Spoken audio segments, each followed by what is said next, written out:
Muito bem, pessoal. A partir deste vídeo, vamos iniciar o estudo da organização judiciária aqui do estado do Rio de Janeiro.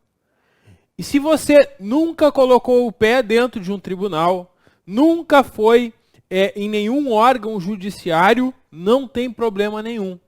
Porque a nossa ideia neste curso é que vocês entendam o funcionamento do Poder Judiciário, mesmo sem saber nada. O nosso curso aqui mesmo é começando do zero. Então, com uma linguagem mais simples possível, eu vou tentar fazer com que vocês entendam como que é o funcionamento, quais são as principais normas do Poder Judiciário, para que na hora da prova vocês consigam acertar qualquer questão que venha sobre esse assunto. E a gente começa com uma excelente notícia.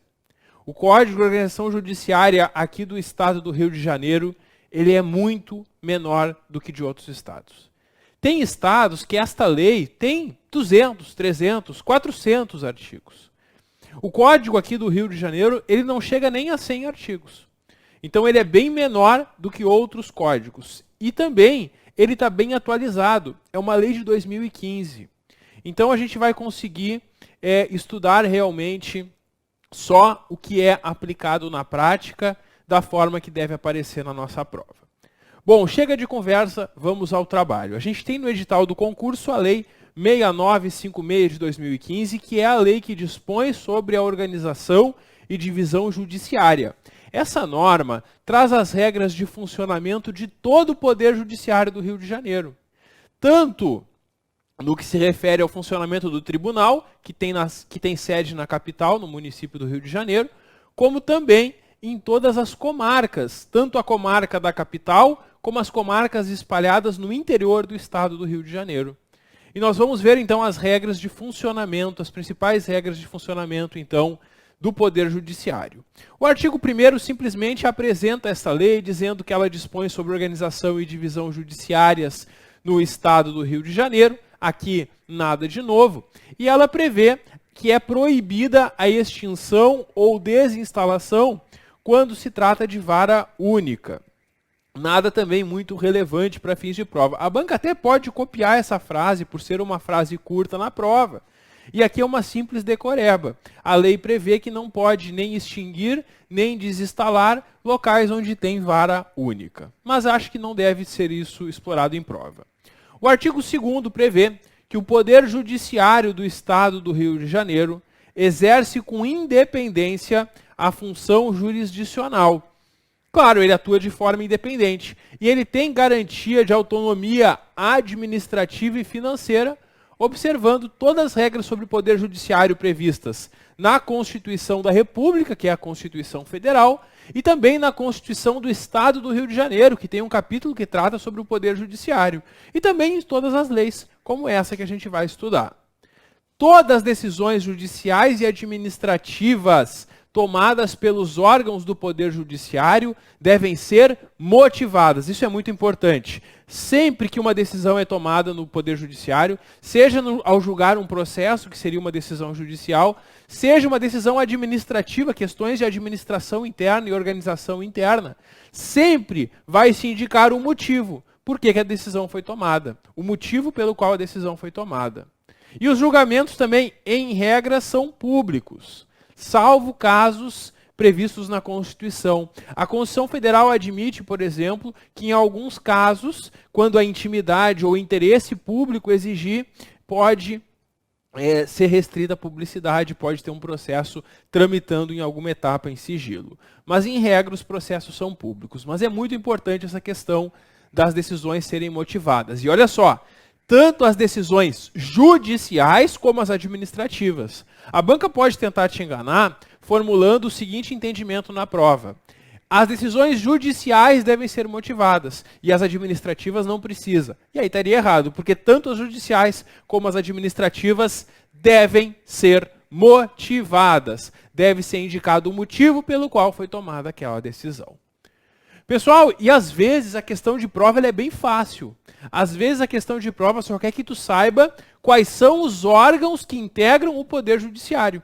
E aqui no Rio de Janeiro a gente tem no artigo 3º essa norma que apresenta os órgãos que integram o Poder Judiciário. Eu esquematizei nesse mapinha mental, só para melhorar depois, quando você for revisar na nossa apostila, você vai direto para esse esquema e trabalha um pouco mais a memória visual também. Quais são os órgãos do Poder Judiciário? Nós temos o Tribunal Pleno. O Tribunal Pleno, ele é composto por todos os desembargadores do Estado. Tribunal Pleno, então, é o órgão que funciona no Tribunal de Justiça e reúne todos os desembargadores. Existe também um órgão especial que a gente vai estudar que tem 25 membros, que são 25 desembargadores do tribunal que fazem parte dele. Seções especializadas. A seção especializada vai julgar processos em uma área específica. Vai ter a seção civil, a seção criminal. Tem as câmaras de julgamento. Esses órgãos aqui são órgãos constituídos por desembargadores que vão julgar processos. Esta lei não diz o que eles julgam. A questão da competência deles está melhor explicada lá no regimento interno do Tribunal de Justiça. Nós temos também os juízos de direito, onde atuam juízes de primeiro grau, tanto na comarca da capital como nas comarcas espalhadas pelo interior do Estado. Temos os tribunais do júri. A Constituição Federal prevê que para quem praticar um crime doloso contra a vida, a competência de julgamento não é de um juiz, e sim de um tribunal do júri, composto por jurados, pessoas do povo, que vão lá dar o veredito pela condenação ou não. Tem também conselhos da Justiça Militar. Essa Justiça Militar não é para militares das Forças Armadas, não. Essa aqui é para os militares estaduais. Quem são os militares estaduais aqui do Rio de Janeiro? Bombeiros militares e os PMs, policiais militares. Eles têm essa Justiça Militar que julga eles em casos de crimes militares. Nós temos também, para garantir mais celeridade, o que é celeridade, pessoal? É que o processo seja julgado mais rápido, os processos sejam julgados mais rápidos. Uma série de medidas foram adotadas no Brasil nas últimas décadas para resolver um problema que todo mundo sabe que existe, que as decisões judiciais demoram, os processos são demorados, porque tem muito processo. E o que pode ser feito para isso? Eles criam mecanismos para julgar ações de menor relevância de uma forma mais rápida, sem tanta burocracia, sem tanta formalidade, sem tanta demora. E para isso foram criados os juizados especiais e as turmas recursais, que eu vou explicar para vocês mais para o fim desta lei. Nós vamos ver algumas regras específicas sobre o funcionamento, mas basicamente, o que é um juizado especial? Na área civil, é para causas de menor valor, menor complexidade. E na área criminal, para infrações penais de menor potencial ofensivo.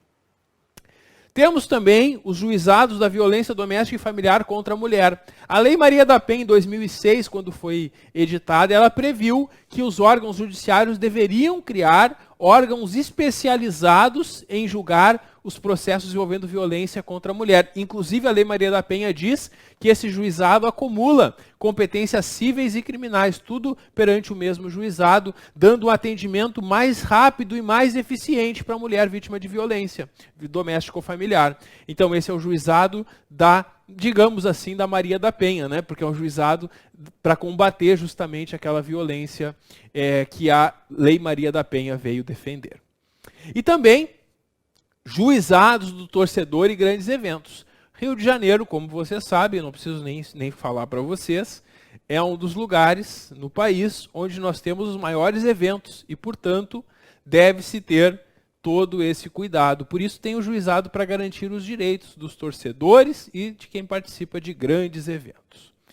Bom, pessoal, na sequência nós temos no parágrafo 1º que o Tribunal de Justiça, mediante resolução, sempre que necessário para adequada prestação judicial e sem acarretar aumento de despesa, pode alterar, pode mudar a competência, a estrutura e a denominação de órgãos judiciários, bem como, assim como determinar a redistribuição dos feitos, redistribuição dos processos. A resolução é uma norma interna do tribunal, editada pelo próprio tribunal, com aprovação dos desembargadores.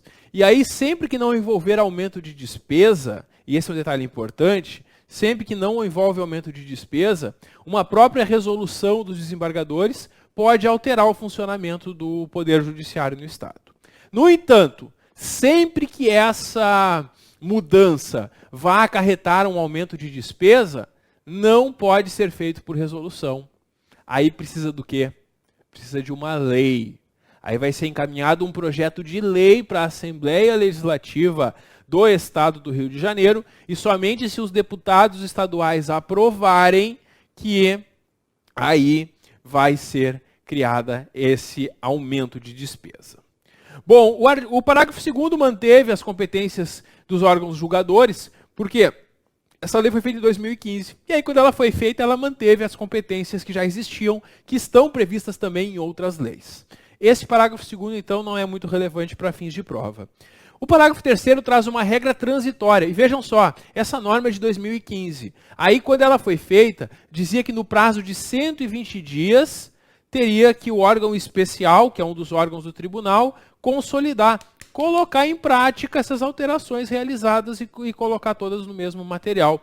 Pessoal, isso aqui, para fins de prova, também é relevante, porque esse prazo já passou há muito tempo. Parágrafo 4º. O presidente do tribunal, o presidente do TJ aqui do Rio de Janeiro, no mês de dezembro de cada ano, vai consolidar em ato específico todas as alterações e competências. Ele vai colocar num lugar de fácil acesso todas as alterações para mostrar como que está a estrutura atual do Poder Judiciário. Todo mês de dezembro, então, se faz uma atualização, colocando todas as comarcas que existem, todas as varas que existem, todos os órgãos que existem no tribunal. E isso vai ser encaminhado, claro, para também a Assembleia Legislativa do Estado. O artigo 4º traz uma questão que as bancas adoram cobrar, a composição dos tribunais. E aqui no Rio de Janeiro, como não poderia deixar de ser, com a grande população que o Estado tem, com a grande quantidade de processos judiciais julgados aqui no Estado, e com a enorme arrecadação tributária do Estado, naturalmente, tem muito processo aqui no Rio de Janeiro. E eu preciso, então, de muitos juízes e muitos desembargadores. A gente tem a composição aqui de 180 desembargadores no Estado. Essa é a composição, então, que foi determinada por esta lei. E isso cai bastante em prova. 180 desembargadores, portanto. Professor, eu não sei do que você está falando. Se uma hora fala em juiz, uma hora você fala em desembargador, qual é a diferença, afinal de contas? É o seguinte, quando você entra com um processo na justiça comum, quem é que vai julgar o seu processo? Você vai entrar com o processo perante um juiz. Geralmente é assim. O juiz vai julgar o processo. Isso a gente chama de primeiro grau. Aí você entrou com o processo e você não ganhou. O juiz deu uma sentença desfavorável. Se você não concorda com a sentença, você pode apelar. Apelação é um recurso. E o recurso você vai apresentar para o órgão que está acima do juiz. E quem é que está acima do juiz? De um modo geral, eu posso dizer que é o Tribunal de Justiça. Que no Tribunal de Justiça tem desembargadores. Então, num primeiro momento, o seu processo é julgado por uma pessoa, por um juiz. Se ele é desfavorável, vai o recurso para o tribunal. Dentro do tribunal, existem órgãos colegiados formados por desembargadores. E são esses órgãos que vão julgar o recurso que você apresentou contra essa sentença. Então, o seu recurso que foi lá para o tribunal, ele não vai ser julgado por um desembargador. Ele vai ser julgado por um órgão colegiado composto por desembargadores. E aí nós temos as câmaras, que a gente vai ver que são no mínimo 13 desembargadores em cada uma delas, e tem também as sessões. Então, primeira decisão, quem é que vai julgar? O juiz, em primeiro grau. A sentença vai para o tribunal, aquele tribunal que tem sede na capital do Rio de Janeiro, e ali desembargadores vão julgar o seu recurso. E pode, dentro do tribunal, ter mais de um recurso, mais de um julgamento, por isso que tem diversos órgãos dentro do tribunal. Então, quando eu falo em juiz, eu estou falando aquele que atua nas comarcas. Quando eu falo em desembargadores, eu estou falando desses que atuam lá na sede, lá na capital do Rio de Janeiro, na sede do Tribunal de Justiça. Bom, o artigo 5º prevê que juízes, turmas recursais e tribunais de primeira instância têm jurisdição nas áreas territoriais que esse código define, ou por ato normativo editado pelo Tribunal de Justiça. A jurisdição é a área sobre a qual eles vão ter a competência para julgar os processos. Sempre que for necessário para eficiente prestação jurisdicional, o juiz vai estar presente no local do litígio. O juiz ele pode ir pessoalmente no local do litígio. O que é o litígio? É quando pessoas não concordam com algo. Porque quando pessoas concordam com algo, não precisam de um juiz. Mas quando elas não concordam, estão em litígio, elas vão pedir para o juiz dizer quem é que tem razão.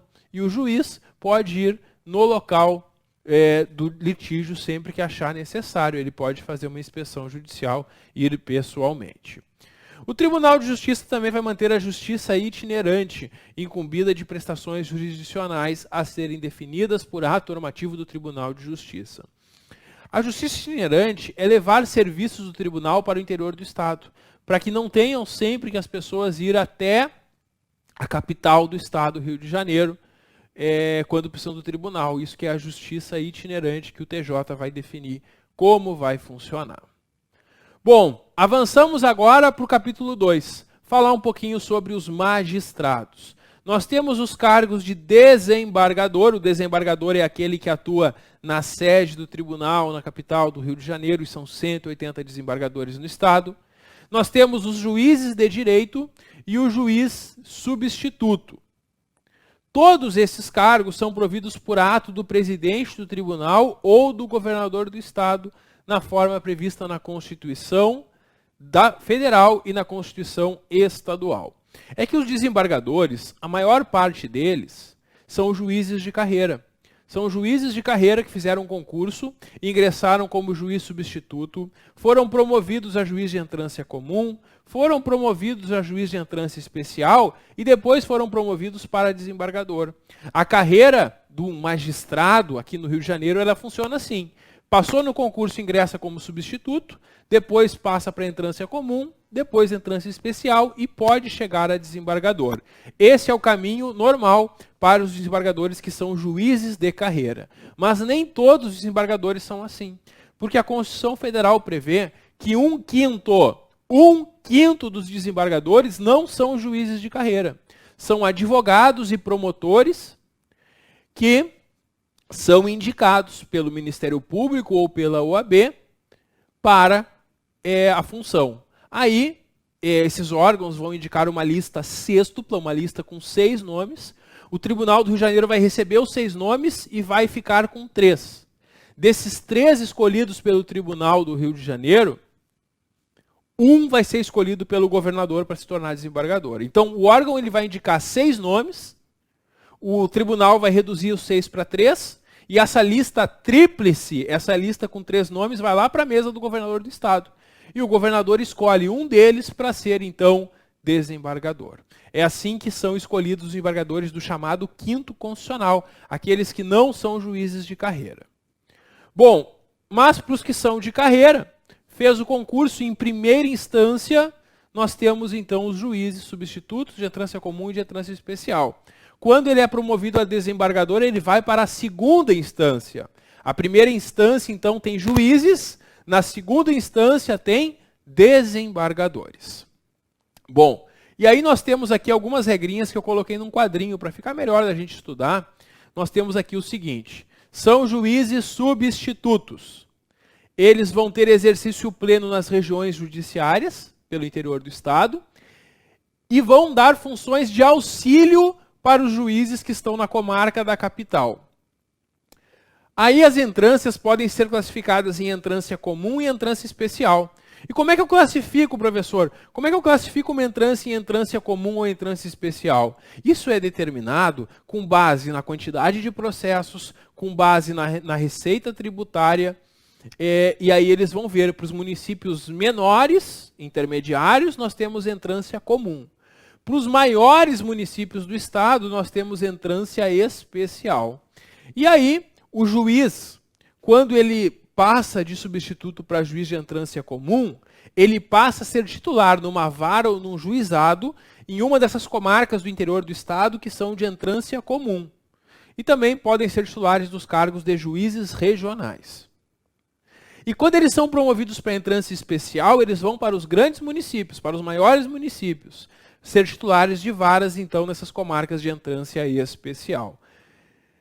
O artigo 8º prevê que o presidente do Tribunal de Justiça pode convocar a qualquer tempo, em razão de necessidade imperiosa de serviço, juízes de direito titulares de entrância especial, integrantes da primeira à quinta parte da antiguidade, para compor as câmaras. Não entendi nada, professor. Como assim?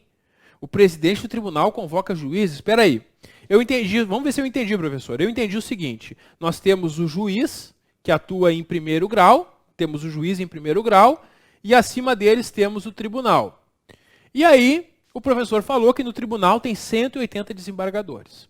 Agora, o artigo 8º está dizendo que o presidente do tribunal pode convocar juízes para compor câmaras do tribunal, mas não tem que ser desembargador para compor as câmaras? Pois é. A questão é a seguinte. Se tiver muito trabalho lá no TJ, na capital, na sede do tribunal, e os desembargadores não estão dando conta, é possível que o presidente do tribunal convoque juízes que já estão na entrância especial e estejam entre os mais antigos, a primeira à quinta parte da antiguidade, para integrarem câmaras do tribunal. Então é possível que numa câmara, além de desembargadores, tenham também juízes de entrância especial que foram convocados pelo presidente do tribunal. Essa é a lógica do artigo 8º, certo? Muito bem. Concluído isso, pessoal, nós temos agora a divisão judiciária. O título 2, ele vai falar para nós sobre como funciona essa divisão judiciária, mas esse assunto eu vou deixar para o nosso próximo vídeo. Dá um clique que eu já volto. Até logo.